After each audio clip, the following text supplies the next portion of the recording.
কি খেলে আতকপালি রোগ থেকে মুক্তি পাওয়া যায়? কানের পুঁজ সারাতে কি ব্যবহার করা উচিত? পায়ের তলায় কড়া বা গুঁফো থেকে মুক্তি পাওয়ার উপায়? অনিদ্রা রোগ থেকে মুক্তি পাওয়ার উপায়?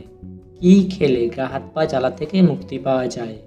এই সকল প্রশ্নের উত্তর ব্যাখ্যা সহ জানতে স্কিপ না করে সম্পূর্ণ ভিডিওটি দেখুন এবং আপনার সুন্দর আঙুলটি দিয়ে চ্যানেলটিকে সাবস্ক্রাইব করে সঙ্গে থাকুন।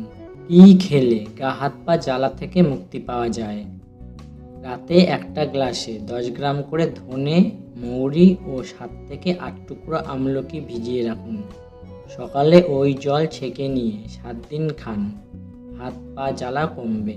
পায়ের তলার কড়া বা গুঁফো থেকে মুক্তি পাওয়ার উপায়: 1 কোয়া রসুন 2 টুকরো করে 1 টুকরো কড়ার উপর লাগিয়ে লিকোপ্লাস দিয়ে আটকে দিন।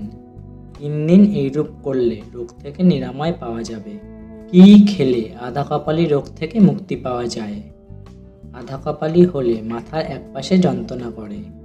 এরূপ হলে তুলসী গাছের কচি মঞ্জুরি ছায়াতে শুকিয়ে তা গুঁড়ো করে 5 গ্রাম মাত্রায় নিয়ে 8 চামচ মধুর সঙ্গে মিশিয়ে বেটে খান। এতে আধা কপালি সারে। কানের পুঁজ ছাড়াতে কি ব্যবহার করা উচিত? পেঁয়াজ ও রসুনের রস মিশিয়ে সামান্য গরম করে 2-1 ফোঁটা করে 3 থেকে 4 দিন কানে দিলে কানের পুঁজ পড়া বন্ধ হয়।